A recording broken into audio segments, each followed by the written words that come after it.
Welcome to the Grazing Grass Podcast, episode 138. First you must understand the production systems, and then you have to go into marketing. You're listening to the Grazing Grass Podcast, sharing information and stories of grass-based livestock production utilizing regenerative practices. I'm your host, Cal Hardage. You're growing more than grass.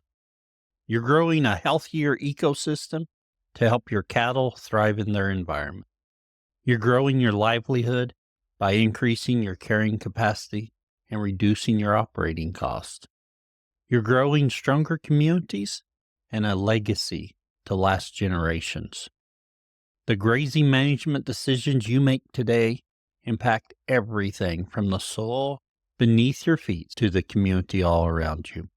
That's why the Noble Research Institute created their Essentials of Regenerative Grazing course to teach ranchers like you easy to follow techniques to quickly assess your forage production and infrastructure capacity in order to begin grazing more efficiently.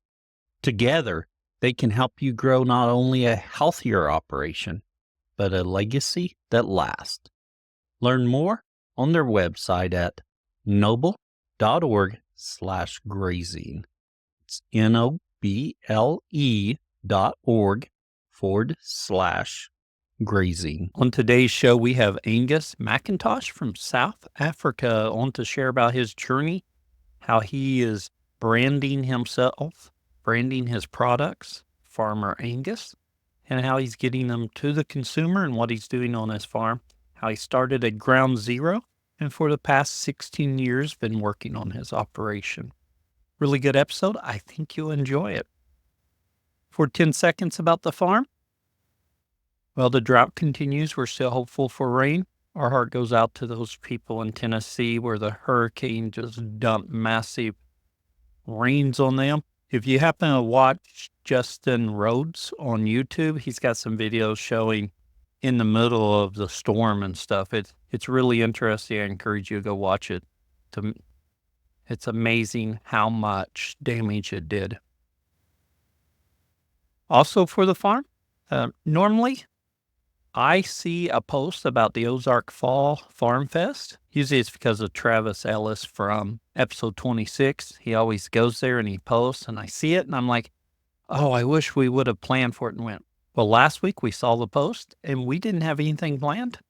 So we went up there for the weekend, Airbnb'd a house, a nice old house that creaked when you walked, but it was a really enjoyable weekend. We were able to go out to the Ozark Fall Farm Fest and really enjoyed it. I enjoyed seeing the equipment, the booths, and the animals. I think the animals there are a great addition. That's one reason I like going to the state fairs. But this got me the benefit of the farm show with the animals. So I told my wife next year when we talk about Tulsa State Fair, remind me I'd rather go to the Ozark Fall Farm Fest. And if you're in that area near Springfield, Missouri, it's well worth it. Of course, now you've got to wait till the next one. For 10 seconds about the podcast, if you listened last week, you know we had a little bit of an audio issue. I think we've resolved those, and we've uploaded new versions. Should be better. Shouldn't have any problem today. However, if you do hear an issue, just let me know. For the Grazing Grass Insiders, our monthly Zoom will be coming up October 22nd at 7 p.m. We're going to talk about the types of grazing and what type you should use. So if you're an insider, be watching for that. If you're not an insider, you can find out more information at our website, grazinggrass.com. Enough of that. Let's talk to Angus. Angus, we want to welcome you to the Grazing Grass Podcast. We're excited you're here today. Listen, I'm more excited than you are, I can tell you. It's what I've always loved about, so I've been practicing regenerative agriculture for 16 years and all of my leadership, well, not all of it, but most of it comes out of the US.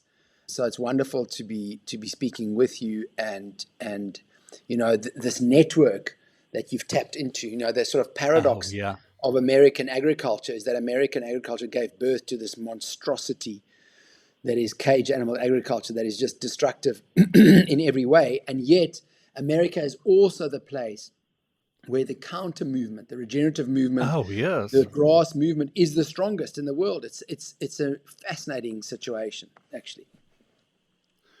Right. And that's so true. Yes. So to get started, Angus, tell us a little bit about yourself and your operation. Yeah, Cal. So I manage a wine farm outside Stellenbosch, which is near Cape Town in South Africa. It's called Spear. I've been doing this for 16 years. Before that, well, I actually grew up very rurally on a farm in the eastern part of the country. It was so rural that Zulu was the first language that I spoke. And then my father went into Parliament, and in South Africa, the Parliament was in Cape Town, and so we lived half the year on a farm and half the year in Cape Town. Anyway, I then studied management accounting. I went to London. I worked as a stockbroker for Goldman Sachs. And I was sort of 4 and a bit years into my stockbroking career, and I didn't really want to go to Tokyo, which is where they wanted to promote me. So my wife and I made the decision, because we had at that stage 2 young kids, to quit the whole Goldman Sachs lifestyle. We managed to get an opportunity to build a house on this farm, which turned out to be a clay house, so clay and adobe.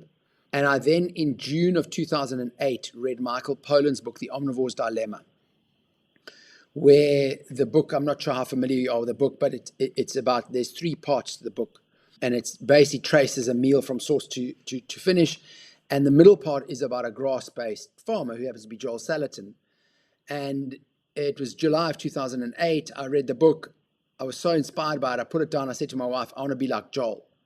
So I've been trying to be like Joel for the last 16 years. There are 7 product lines that we produce. The latest one being wine that we released 2 months ago. So we're just over 2 months into a wine brand. So when you came back to South Africa on that farm and built your house, what was happening on the farm at that time? That is a wonderful question, Carl. I call it ground zero. So the history of that farm is that it had been, so we're in quite a brittle environment where we are. Our annual rainfall is 650 to 700 millimeters of rain. That's the long-term average. 700 mils, I think, is 28 inches. I was just looking it up because I'm not sure right off. Yeah. So, however, we had 9 years of drought leading up to 2023. Yes. Our rains come in quite a short period, which is the sort of our winter, which is your summer. So we get them usually a bit in May, June, July, August, a little bit maybe in September, and then it gets quite hot and dry. So our summers are we can comfortably get up to 40 degrees Celsius, which I think is close to 100 Fahrenheit. Not humid at all, very dry. So I'm digressing a little bit, but I'm just want to sort of talk about the climate. What's amazing about our situation is that the apartheid government built an irrigation system for approximately 600 farms, where they put huge pipes underwater through a very, very big area. And so our irrigation water, we are not having to turn on any pump. There's no electricity costs involved. All we do is we open this huge valve or tap. And we've got 5.5 bars of pressure. It's unbelievable. And it's super cheap. Both the water and the cost. So we have this amazing thing, Cal, where we get irrigation in summer and rain in winter. The result of that is my cattle, I never have to feed a bale. Oh, yes. I never have to buy any food from outside. They survive entirely what's on the pastures, and then in winter, what's been grown off the pasture. So we're very, very, very lucky like that. Oh, yeah. It sounds like a great advantage to have that in place. Now, you mentioned about your temperatures in summer. How cold does it get during the winter for you? When I tell you how cold it gets for us, you guys are going to sort of laugh and say, cold, you don't know what you're talking about. Okay? Oh, yes. So in winter, we might get 1 or 2 frosts a year. So that it could go down to sort of 0 degrees Celsius at night. On a really cold morning for us is below 5 Celsius.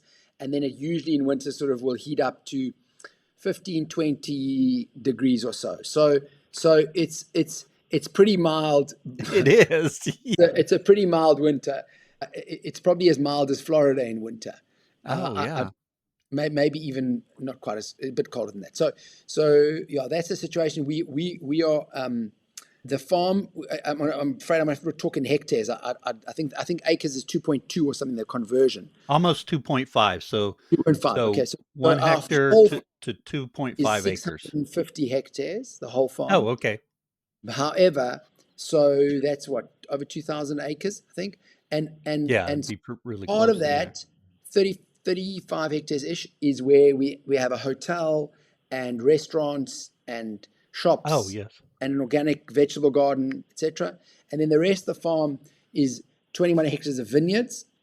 We're in a wine growing area. 116 hectares of irrigated pasture. We have about 150 or so hectares of winter grazing. So when it rains in winter, the cattle can graze there about twice a year. And then we have a rewilding area, or what we call a fynbos restoration area. So the fynbos is the Afrikaans name for the original biome or the plants that were in the area, or that we think, because they weren't, the first white people who came here was in 1652, and they didn't have cameras. So we don't actually know what this area looked like. Oh, yes. We're just speculating. So, but this is an area where the animals don't graze, and we're trying to, resurrect what we think is the original biome. Yeah. And I mean, I've worked very hard over the 16 years on building a brand. Everything I sell goes under the Farmer Angus brand, which you and I were joking about earlier is confusing because of the Angus cattle breed. But interestingly, if you allow me to digress on the brand development, because it's Joel Salatin who said that 50% of your time needs to be spent on marketing and 50% of your time on production. And I've over time realized the truth of that statement, and within the production, our emphasis on production is to try and drive down production costs and have protocols and systems in place all the time. And then, of course, staff is a huge thing. Cal, I've got 2 staff who finished high school. I mean, literacy is a real problem in Southern Africa. Oh, yes. So that is a very big drive for us, is the social work and trying to upskill our staff. We're at the stage now we've mostly got really good people, but yeah, I could bore you for hours about the problems that we've run into on the farm. Obviously for us, labor is much cheaper than for you guys. Oh, yeah. It's a very different economy, but we sell. We've got one product that really goes through a big national retailer, but the rest all goes direct to consumer. And because we have the brand, we are what we call price makers, whereas commodity producers are price takers. Yes.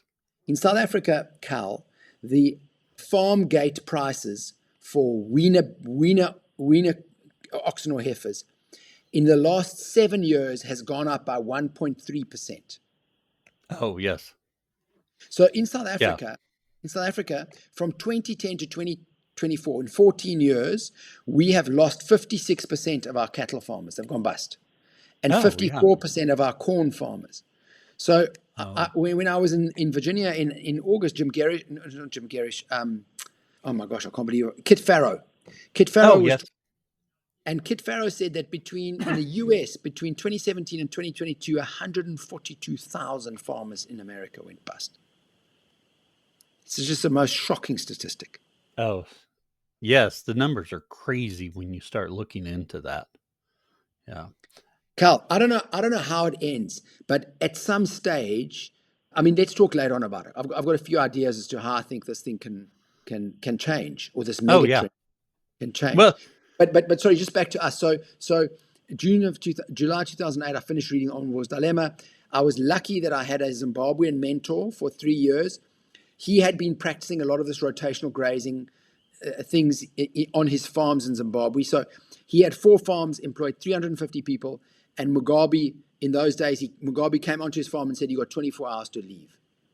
Oh, yes. It's unbelievable what happens in Zimbabwe. Oh, Absolutely wow. incredible.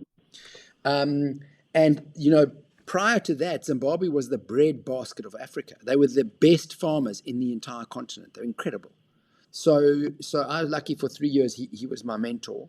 And a lot of the stuff he hadn't done either. You know, he hadn't done broiler chickens before. We hadn't Oh, done yeah. layers in egg mobiles. But sort of the principles, I guess, of regenerative agriculture, he understood well. Um, and during the time that he was there, the first year or two, I guess, we would sell our product as pasture reared. And Oh, yes. and then Cal, someone says, "Oh, I do pasture reared," and another guy in another part of the country goes, "I do pasture reared." So I said to my wife, "This is crazy, man. These guys aren't doing pasture reared. They don't Oh, understand the first thing about it. They can barely spell it." And right. and she said, "Well, you got to brand it around you." And I resisted because I said to her, "I'm not doing this for me. I'm Oh, doing yeah. it for the regenerative agriculture movement." And she kept going on, and she was right, because in branding something around a person, it immediately makes the story more interesting. And you know, Oh, yeah. fundamentally, I think humans like a story. That's Oh, why you like podcasts. oh, yeah. Yeah, it's the story, the journey, learning about people. Yes, I agree. Yeah. So I've paid epic amount of school fees. I just hope I've got that's why I open source everything. You'll see on my website all my Egmobile plans are available to download. You know, everything we've got is open sourced because we don't want other people to pay the school fees that we have. Oh, yeah. Yeah. With your farm and your marketing, I think that's an interesting angle because, to be honest, and I've mentioned this on the podcast before, I think that marketing's so important, but so many farmers are resistant to it. And it sounds like you were resistant to it at first as well. How did you? Well, yeah. So my job at Goldman Sachs was equity sales. Oh, So yeah. it was basically a stockbroker. So I mean, selling is something I've enjoyed doing. I love talking, and I'm quite passionate. And so the marketing part was easy. The hard part of the marketing thing is to try and get the appropriate message across, Oh, yeah. and to work on your packaging. And that's taken us a hell of a long time. But we are very, very close to having all our packaging finally look the same, to have the same look Oh, and yes. feel, same font. I mean, because we've got loads of different products, you know, whether it's bone broth or a tea that we make, or, you know, we freeze dry egg whites and egg white powder. I mean, and then there's salami and beef and eggs and wine, to try and have the similar palette from which one's painting. So that's been a real challenge. And then I tell you what was really amazing for me on the marketing was this August thing on Joel Salatin's farm, where a guy called Tai Lopez spoke. Oh, Um, okay. I don't know that but name. yeah, look him up. I mean, he's got millions of followers. Lopez is his surname. Tai, Tai. He was actually one of Salatin's first interns, believe it or not. But he's a business coach, etc., etc. So he spoke for these couple of hours on what he calls the 39 triggers of marketing. Now, but let's go back to farmers. Most farmers just want to produce. They Right. do not want to market. They don't trust marketers. Marketers are snake oil salespeople, etc., etc. The fact, though, Cal, is if you're not prepared to market, you will be a price taker. Whereas if you Oh, I can agree with market, that. Yeah. you will be a price maker. Now, there's a possibility, and I know a couple of farmers who've done this. They are mostly commodity big producers, but they have a little sideline which they slowly but surely increasing, where they sell direct to the consumer. So you don't have to. It's not an either or. It's not an Right. either or. Yeah. You know, in my case, everything is down the niche line, trying to get the high margins, branded, da da da da da. I'm just not big enough to be a commodity producer.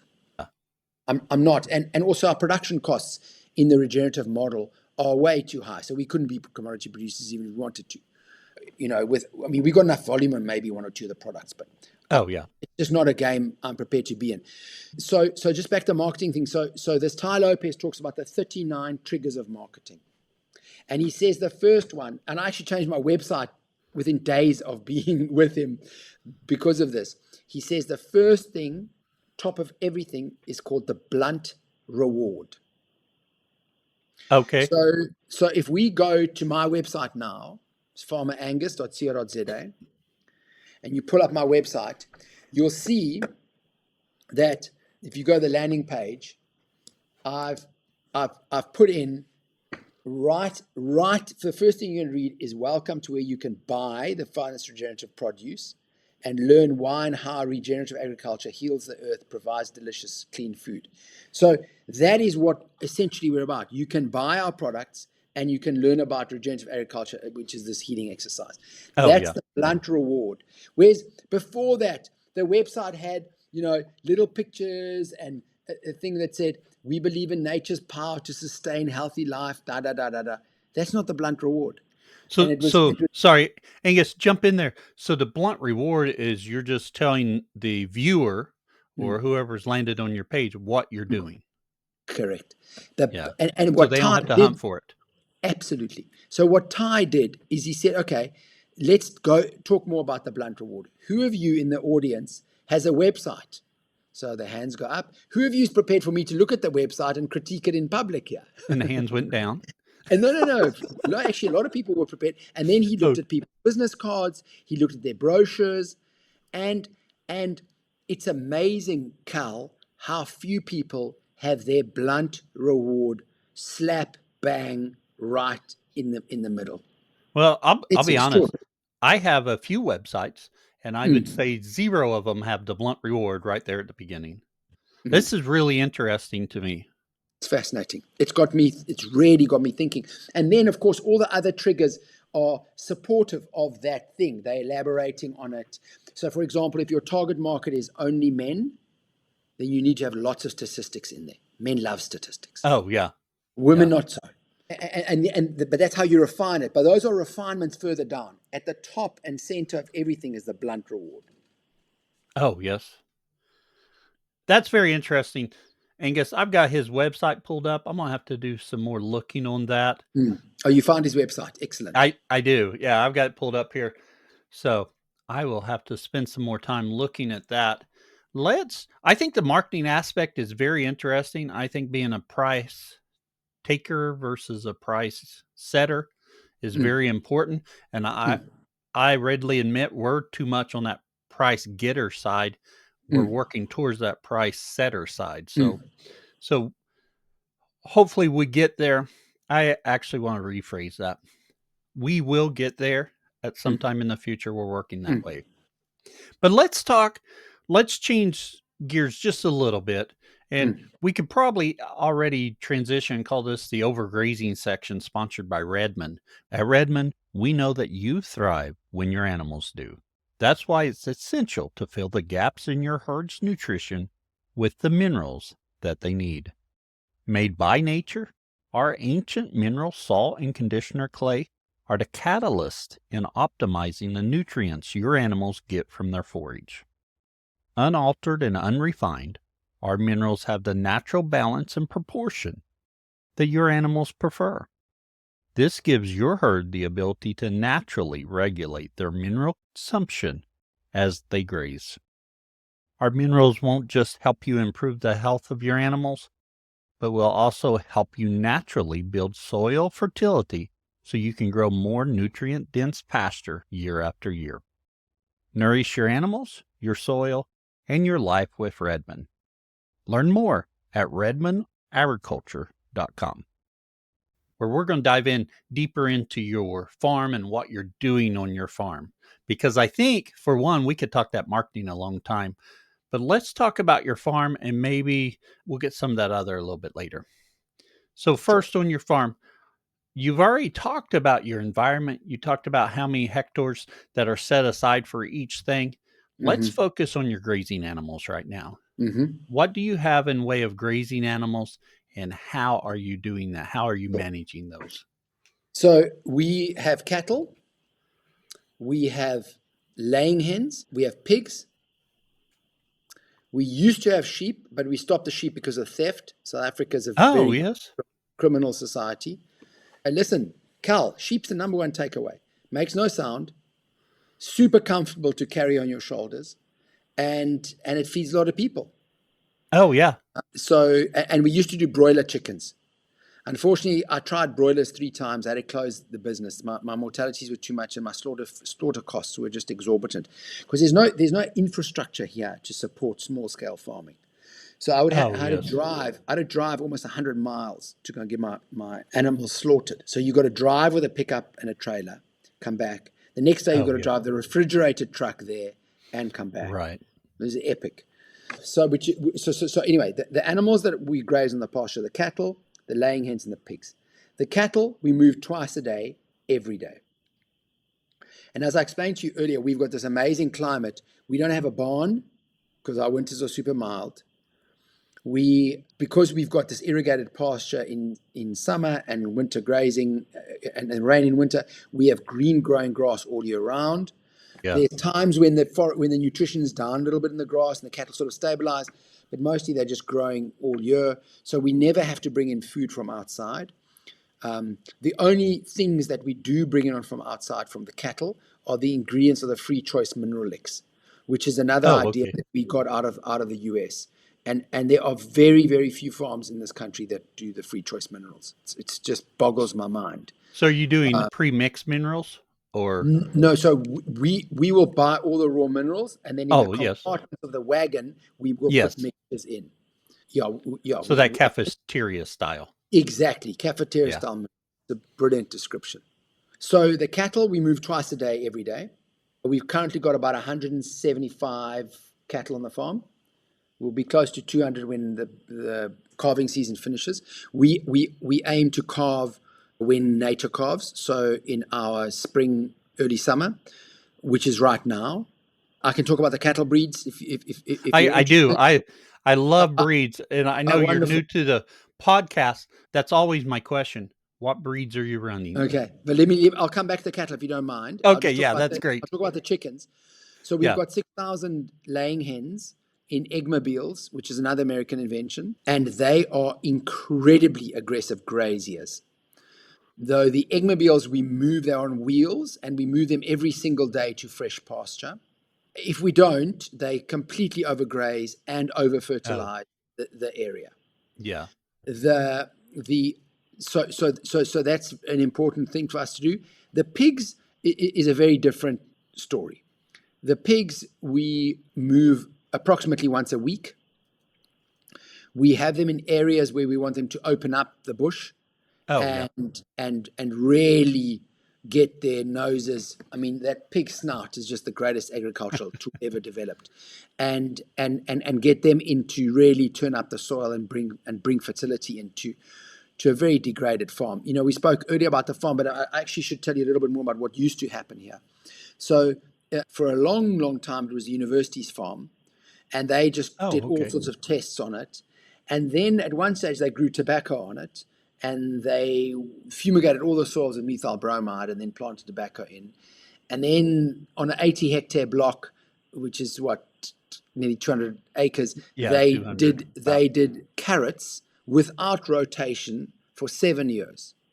Oh, yes. So you can imagine the poison that they had to put on by the end of that time.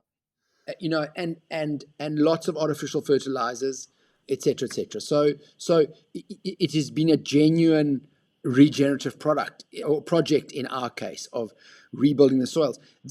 What's really gratifying is that every time, and we do this 3 yearly intervals, we test the carbon in the soils.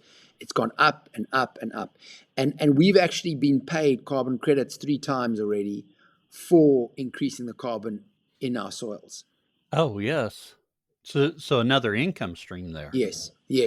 But I have to tell you, Cal, it's not a big income stream, and the carbon credit market itself collapsed about 2 years ago on the back of Vera's frauds regarding trees. So it was looking very positive, the carbon credits, but it's completely collapsed. However, I do believe that in the future we will have a more, how can I say, wider view of accounting, and then farmers who are improving the ecosystems, their land will become more valuable. They'll be paid more. I see a future of. Oh, yeah. Yeah. And then And then so that's the grazing, and we have a rule on the farm where it's at least 6 weeks before any animal is allowed to come back onto that piece of land. Oh, so letting it rest for 6 weeks. One thing you Minimum. mentioned there was the land. The university had it, and growing carrots on that one section. When you got started, did you have to go in and plant your different forage species? Yes, correct. Yes. So we had to establish all the pastures. Interestingly, a grass called kikuyu, which is Oh, okay. from Kenya, which is a very, very strong grass, has come up. And the other, there has been a plant called plantain, Plantain. I think it's in New Zealand. It's a forb in a way. Oh, And yeah. that's grown, which has been wonderful. But all the grass and legumes we've brought in, and the mix in the pasture slowly changes as the soils get more fertile. The mixes change differently. John Kempf is very persuasive in talking about forbs and Oh, yeah. how dominant the U.S. prairies are with forbs actually, and how good they are in the soil. So a long-term project for us is the introduction of more forbs. Oh, yes. So with your pastures, you're letting it rest 6 weeks before any other animal is there. With your chickens, are you moving those behind your cows, or are those in a separate area? No, they are in the same. They will be sometimes in the same area, so the cattle will graze through the chicken pasture. Oh, However, okay. however, we will leave a space of at least 7 to 10 days for the chickens to go. In other words, we won't have the cattle grazing directly in front of the chickens because the pasture, it's just too hard on the pasture. Oh, Having the yeah. cattle hammer it and then the chickens hammer it immediately. That's why we want that long recovery. So 10 days, then the chickens can go over where the cattle used to be, and we're fine with that. Oh, yeah. But not less. I mean, some people have talked about the chickens following the cattle, scratching open their manure piles. We tried that. It's just too hard on the pasture, Oh, yes. and yeah, it didn't really work for us. Well, that's interesting because I do hear a lot of people like follow your cattle with chickens just a day or two later so they can scratch through the manure. Yeah, you However, see, Carl, sorry to interrupt you, but the no, other go ahead. last, I just need to finish that chickens following cattle thought before we move on. Our other complication is that we've got 6,000 hens in 21 eggmobiles. So to Oh, move those behind the cattle is a logistical nightmare. oh, yeah. One.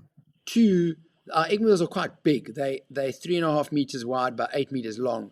So to have those things cruising around the cattle, I just it's too difficult. And then finally, we have a predator problem with the chickens. It's a thing called a caracal, which is very close to your bobcat, Oh, okay. and that thing loves the chickens. I mean, on these farms, it's only been guinea fowl, so now it's suddenly got dinner with a white tablecloth as well. So we have an area, a 30-hectare block that we've sort of tried to keep fenced off to keep those cats out from So the chickens. so you have a perimeter fence. You hope you try and keep those cats out of there from Yeah, and for then in addition to predator that, control. in Yeah. addition to that, we've got people moving around during the day, and then when my people knock off at 5, I employ security guards at night to Oh, look okay. after. Or not at night. They have to stay with the hens until it's dark and Oh, make yeah. sure they're all inside the eggmobiles, and then lock the eggmobiles. Oh, okay. Because otherwise, that predator, that bobcat cousin, will just massacre them. Oh, yeah. Yeah. Interesting. I was wondering about predators. Do you have to worry about any predators for you mentioned your sheep, you got some human predators there. Do That's you it. have any other issues with your pigs or cattle? Listen, the two-legged predator that likes to steal the sheep. Good luck to him trying to catch pigs. Right, that's true, yeah. And I tell So you, if he makes the mistake of getting into the nursery where our pigs are currently, we've got 16 gilts giving birth for the first time. oh, yeah. They are unbelievably aggressive. I mean, Yes. he tries to get close to baby pig. Mama pig's. There's been nothing left of this guy. Oh, So I don't listen. Maybe they do steal the pigs, but I dare them to try and steal yeah. the pig. You're not seeing much losses there. No, With, not losses with there. And the cattle, fortunately, we've also got quite big perimeter fencing. So for these guys to steal the cattle, they'd need to get a big vehicle onto the farm, oh yeah. and that would be stopped. In other parts of South Africa, cattle rustling is a real thing, but for us, fortunately, we're okay. Oh yeah. So with your pigs, you were just talking about those gilts farrowing, Mm. and you've got them in an area, and you're going to move them. Is the goal there that you're going to plant more forages in there so that you can hopefully open it up and get more grazing for your cattle, or do you have Yeah, a different goal yeah, with that? absolutely. So we've had pigs on the farm for 6 years, I think, 6 or 7 years, not quite sure. And they were always in an open area where they would graze, and we actually eventually took the irrigation out, and so the cattle would only be able to graze there twice a year with winter.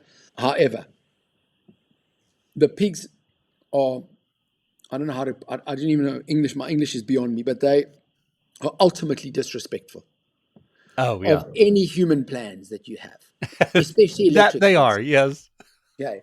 So what we've now done is we have fenced off a huge 12-hectare block in an abandoned plum orchard, Oh, where okay. we've fenced it with barbed wire enough that the pigs can't actually get out of that area. So their electric fences, now if they break the electric fence, we don't really mind because they Oh are yeah. contained within a bigger area. So our goal with them is to revitalize that plum orchard. Oh yes. They say pigs have co-evolved as with the trees, they're like forest animals. So this is the most foresty area we have on the farm. So the first thing is we're the only guys in South Africa raising pigs outdoors. Oh yes. We're also the only guys who are curing them without adding nitrites, and phosphates. Whereas it's becoming more common in the US. Are you able to process them on your land there, or you have to take So them? I have a butchery on my farm. I did Yes. process them there for about 3 years. And fortunately, I've outsourced that production to a huge factory in Cape Town. And it's actually one of the things that's similarly happened with my wine.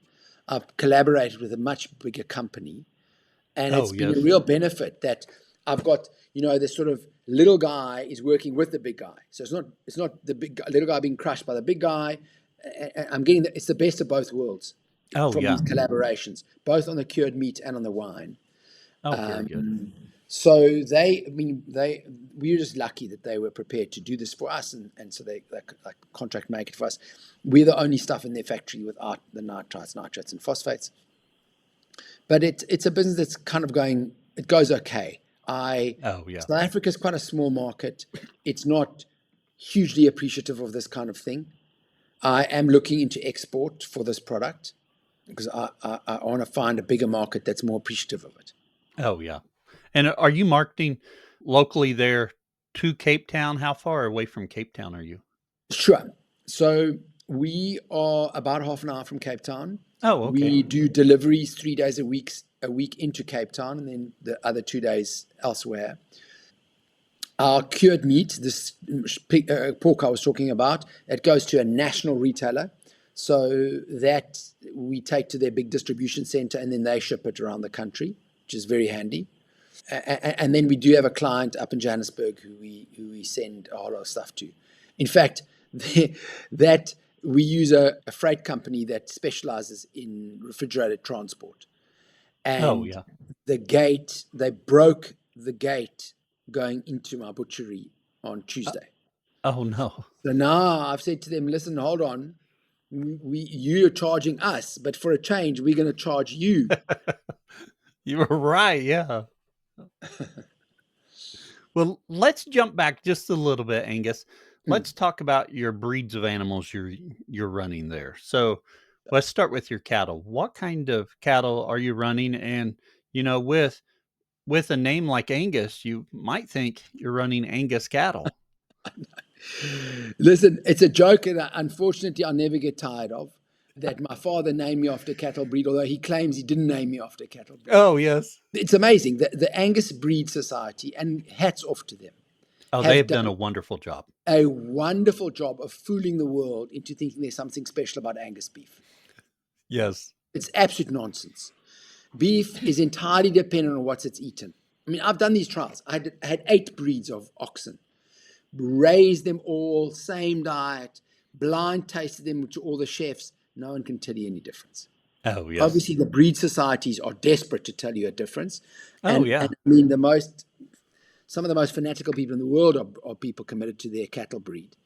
So, I mean, again, I can't talk for the Anguses in America because I've never farmed in America. And there's obviously huge differences within breeds. Oh, there are, yes. But most of the Anguses here are quite thin and small, Oh, yes. small framed and skinny.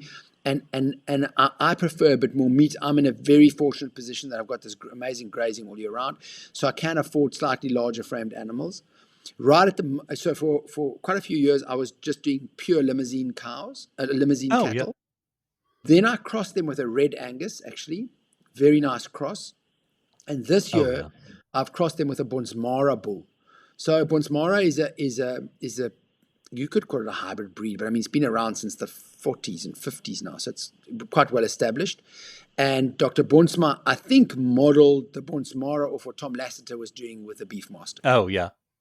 And so what we do is we have a closed bulling season. We give them 3 cycles in which to conceive. So Oh, 60, okay. 63 days.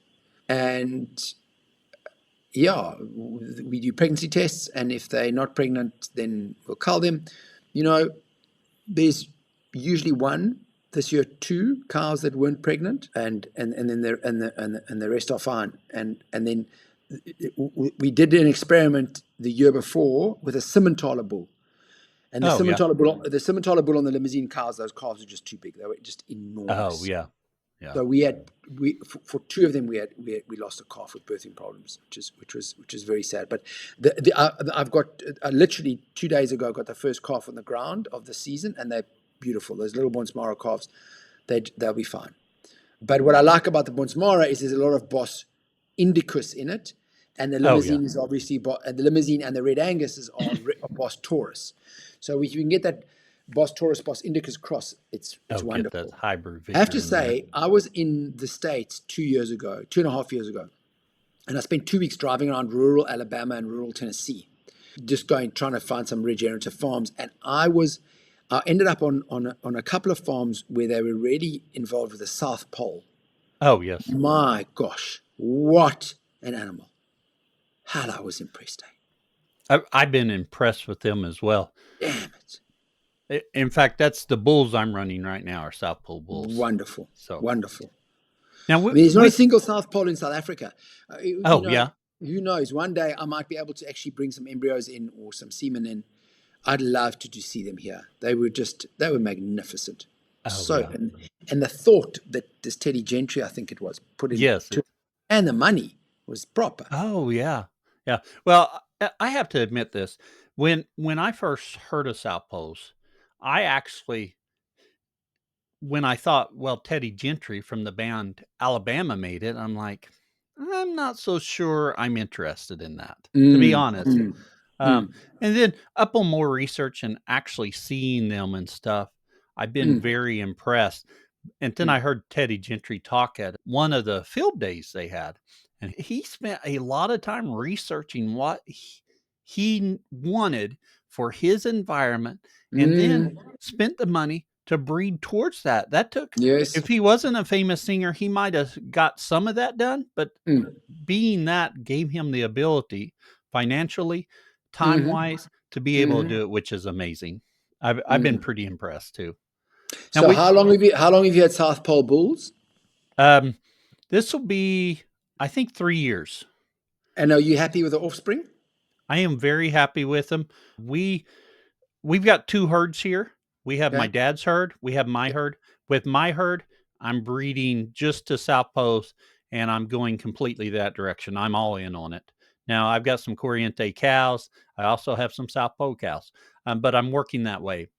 With Dad's herd, it's a limousine-based herd that we've crossed up with a few different breeds, and we're liking the crosses. We have not got any. I guess the heifers we just weaned will be half South Pole, some of them. We use multiple bulls and we've used multiple breeds on his herd. So we haven't got any cows in production in his herd that are half South Pole. But for my herd, I am just so impressed with them. I'm impressed with the half South Pole, half Corriente. They just really Okay. make a nice functional cow that Mm, then you breed them back to that South Pole, you get a really nice calf that you would think was full blood South Pole. So I've been fantastic. really impressed with them. Just the way they can keep weight on, even Mm, in dry weather, rougher weather. They mm, just handle it so well. My next step, and I mentioned this earlier, we're a price getter rather than a setter, but mm, the goal is to start finishing them out when I have mm, enough and mm, work towards that part. mm. We're probably a year off from that right now. But your cull cows or the Yes. heifers that don't fall pregnant, surely that's a perfect animal to It take to is. the butcher. And do you know how I started in the meat business before I had my own butchery? I would my cull cows and whatever I take to have them slaughtered, take them to butchery and say mince the entire thing from the nose to the tail Oh, yes. and mince everything, put it all together, and then I would sell little rolls of beef mince. That was Oh, yeah. literally it. I think now with hindsight it was a bit stupid. You should take out the 10% of the steaks because that's where Uh, the high value is, oh, and yeah. then mince the rest.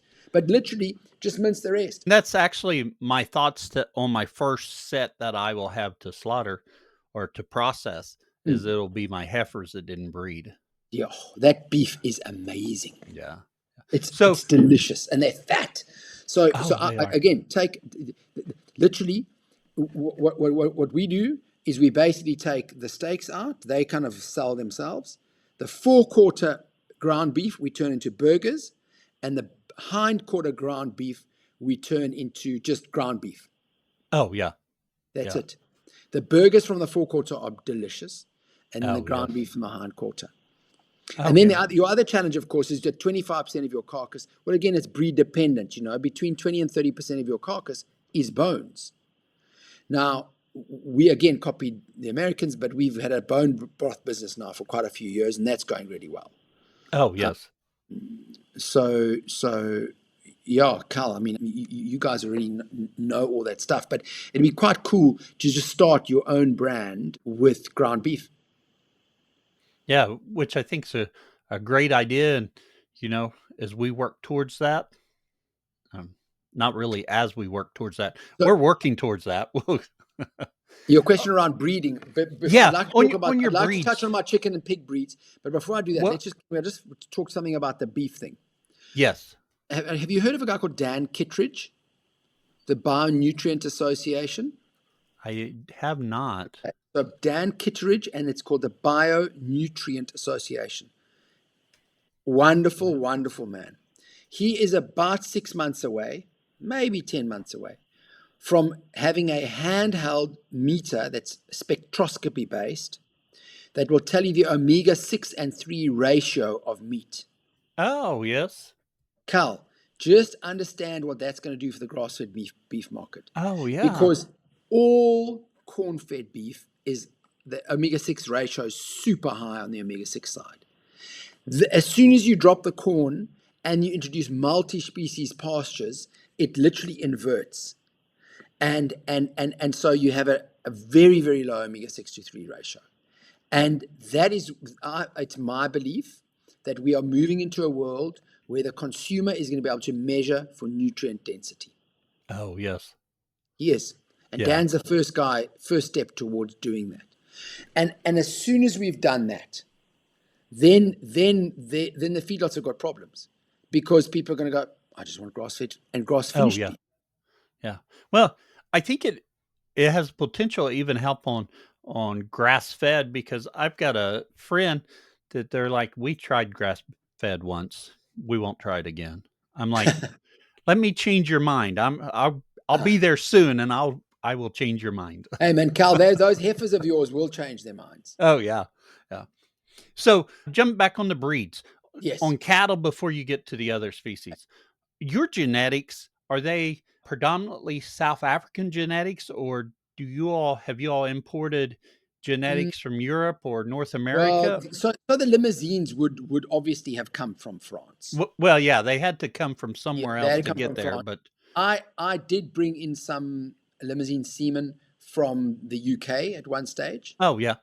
but I was a member of the Limousine Society, but I stopped that. I just don't have. Well, I don't have the time or the desire or the money to build Right. a. That's a multi-year dedication to eventually selling those bulls. So I mean, I've still got that semen. I'm sure it's quite valuable. The Bonsmara genetics. Bonsmara was a breed created already in South Africa from lots of different breeds. Right. Yeah. So my philosophy is I bring a bull in, a different bull every time. I keep him for 3 years because Oh yeah. I only put the heifers when they two to the bull. I don't Oh, I okay. don't buy the I don't buy the old enough to breed story.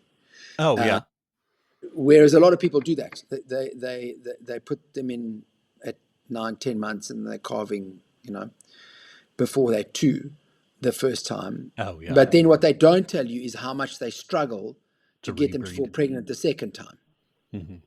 So we've got the closed bulling season for the cattle. We've got we wait until they are 2 years old before we put the bull in with them the first time, and yeah, and it's just we're very strict about the rotation. Oh yeah. Twice a day, every day, 6 weeks before they come back to the same place. No, On you the said it right. Bonsmara, have Yeah. you used that for a number of years? Are you No, really it's only liking that cross? I've only used it once. Oh Um, yeah. and what I've seen so far from the calves, I mean, listen, the one calf is 5 days old and the other is 2 days old. Oh So yeah. it's Early very days. early to say, but their father is a magnificent bull. Oh yes. And I really think a Bonsmara Limousine cross is going to be fantastic. Oh yeah. Bonsmara was brilliant in the Bonsmara, Oh yeah. and the Boss Taurus Boss Indicus. Look, I tell you, Red Angus Limousine cross, Oh, I could very see nice. that being a And really what I nice like cross. about the Red Angus Limousine cross, unfortunately, no carcass that I've seen has the conformation of a limousine. I mean, on a butcher's Oh. hook, a limousine carcass is just amazing. But Cal, it takes years to get them fat enough. Oh yeah.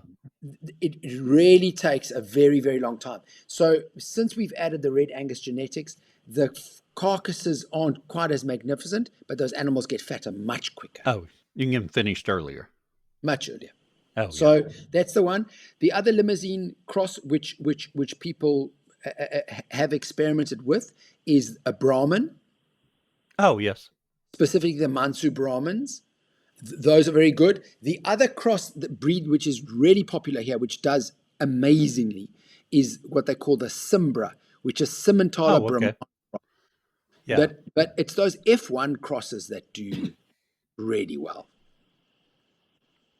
You know, so it's the Brahman limousine. I at one stage I was about to buy a Sussex bull. I don't know if the Sussex is a breed that's significant where you guys Not are. it's not significant here. I've actually tried to find some in the US and I've not had any luck yet. Because I think it looks very interesting, but I see they're popular in some other countries. Yeah, so I mean, I've gone from being hugely limousine pro to being limousine and something else pro. Oh yeah. Yeah. Whereas, but there'll come a day, I hope, where I am less busy and I can give the South Pole a good look. Oh Damn, yeah. such a lovely Yeah. breeder. Yeah. I think they're doing some good things there. Okay, let's jump over to your chickens and pigs before we wrap this up. Okay, cool. Sorry, man. I like you. I just love talking. We can keep Oh going. yeah, no, I'm enjoying it. So, I Cal, I have a clock I watch. okay, cool. Because I haven't even noticed what the time is. The chickens, we specifically choose white chickens Oh, because okay. of the heat stress. So the Oh, brown yes. birds get much hotter. We have two breeds of hens. One lay white eggs, the other lay brown eggs. So they're called amberlinks and leghorns. But we have farm. So one of the things, Cal, to the point of marketing, is we do farm tours all the time. I mean, my record is I think 4 in one day. Oh, So yes. people will come, and because we're so close to Cape Town, people come and visit us Oh, all the yes. time. And I guess about 7 out of 10 times when people ask us, why have you got white eggs and brown eggs? And I say to them, well, up until 11 o'clock in the morning, she lays a brown egg. And then after that, she lays a white egg. Yeah. And more than half the people believe me. Oh, I imagine so. Yes. Yeah. So we choose those for the heat stress.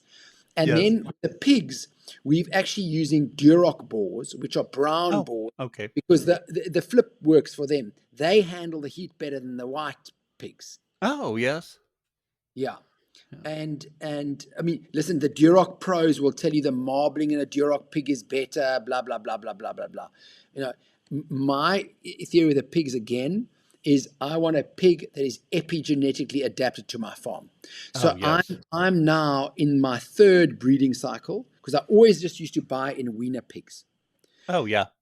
But I could talk at length about how we ended up breeding. It was the teenage pregnancies that caused a big problem for us. And anyway, so we've now really focused on trying to get our pigs epigenetically adapted to the farm. So again, with the boars, my philosophy is going to be that I'll keep them for 3 breeding cycles or however, because pigs are quicker, so it might be 4 or 5, but I Right. don't want them covering their daughters.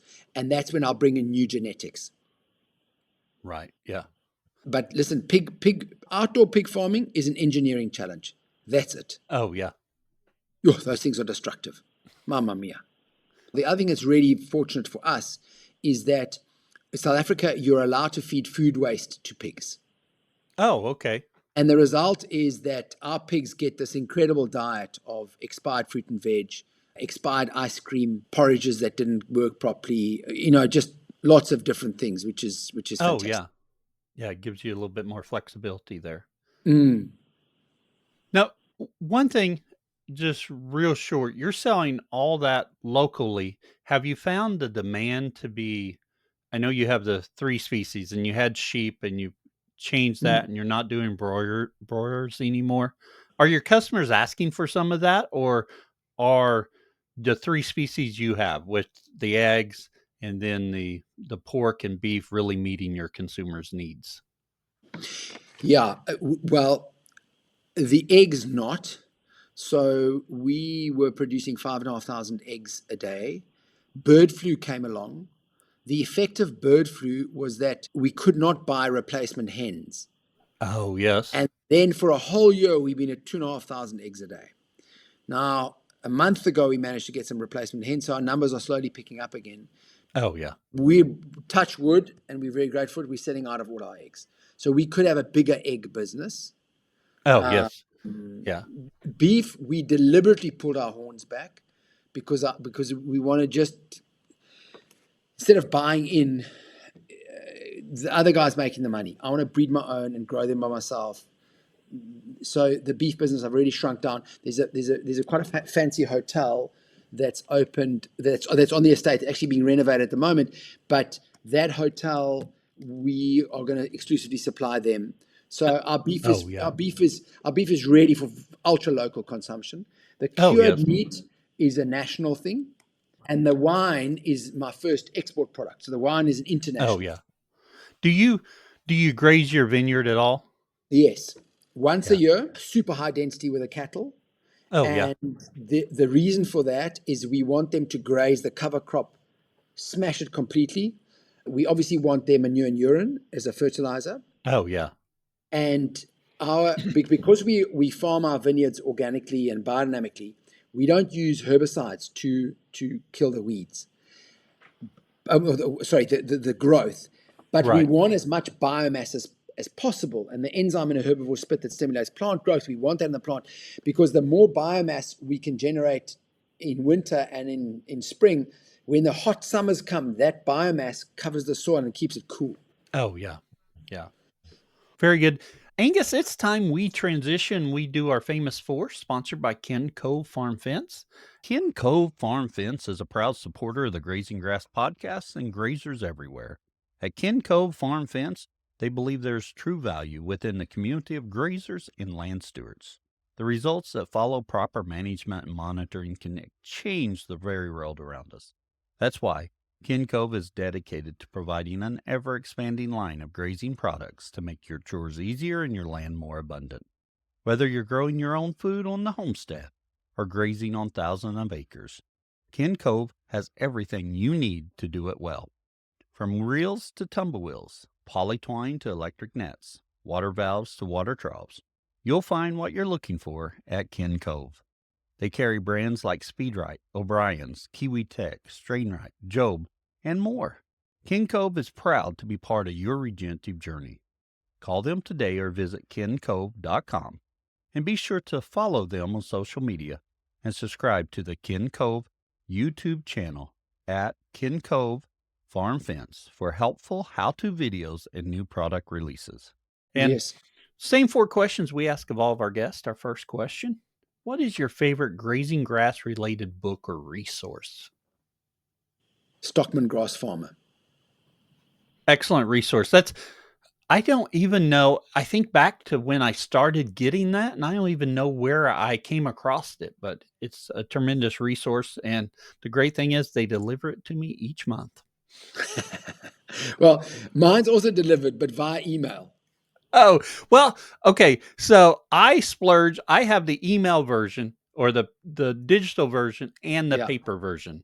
Damn. Because I used to get the paper version. It's fantastic feeling it in my hands. Well, that's the thing. I think I love technology. I think I would enjoy consuming the digital version more. I've got an e-ink tablet that I read on. I think, oh, that's great. But that's not what I do. I end up finding I consume the paper version. That's the one that I always have next to me. It's the one I can leaf through at any time.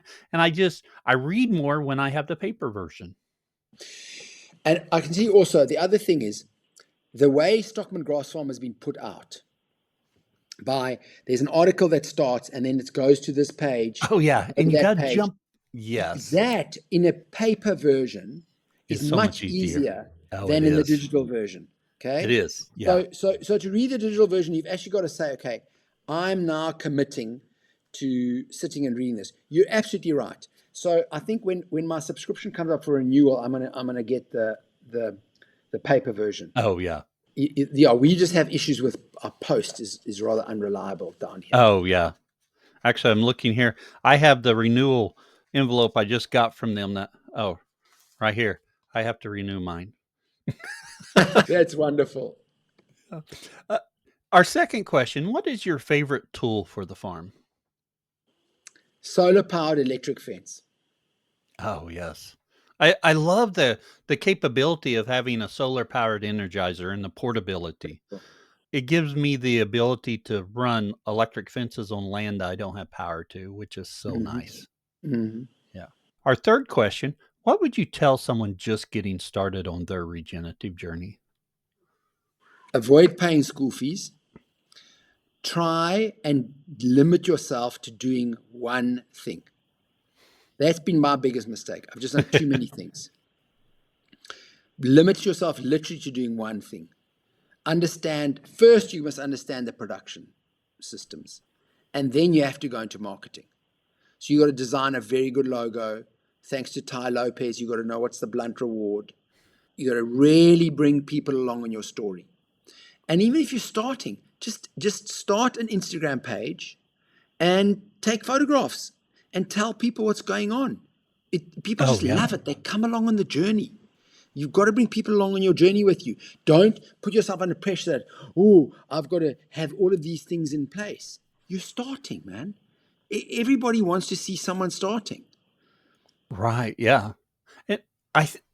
There's a lot you said there, just putting it out there. And I'll be honest, that's a struggle for me because I go through and I'll look at the pictures I've taken. I'm like, oh, none of those look good. None of those. I'm worried about everything. You just put it out there. It's kind of like what I did with the podcast. I need to apply to farm a little bit more. With the podcast, I knew I didn't know what I was doing, but it didn't matter. I was going to start because that's the way you learn. Yes. That's kind of the same way with putting your farm out there and getting it out to the public. Just share what you have. Yeah. Yeah. And lastly, Angus, where can others find out more about you? Yeah, I'm most active on Instagram, Farmer Angus Spier, Spier.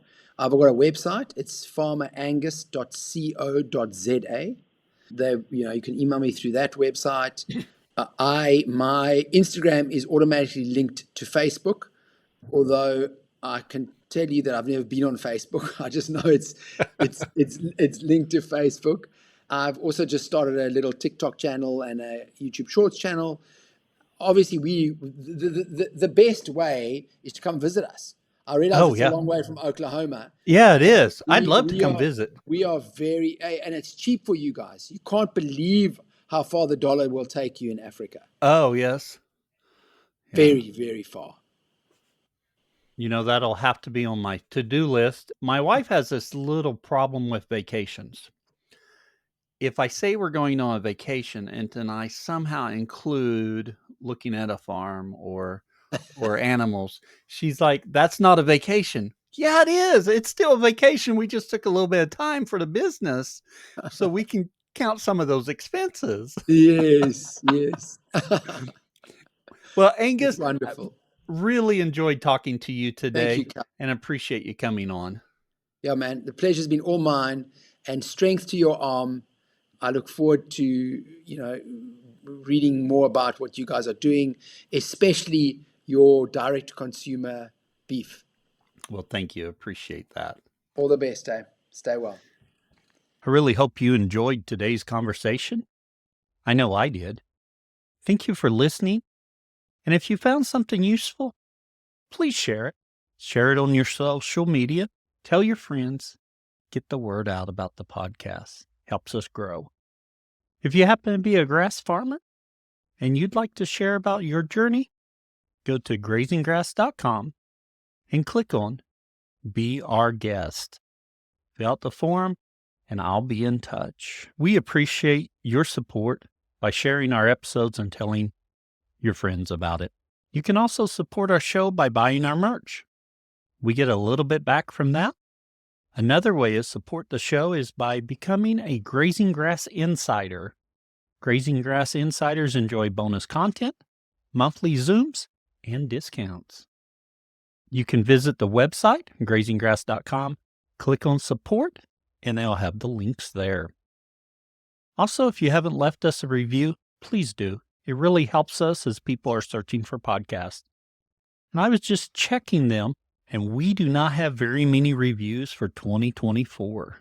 So if you haven't left us a review, please do. And until next time, keep on grazing grass.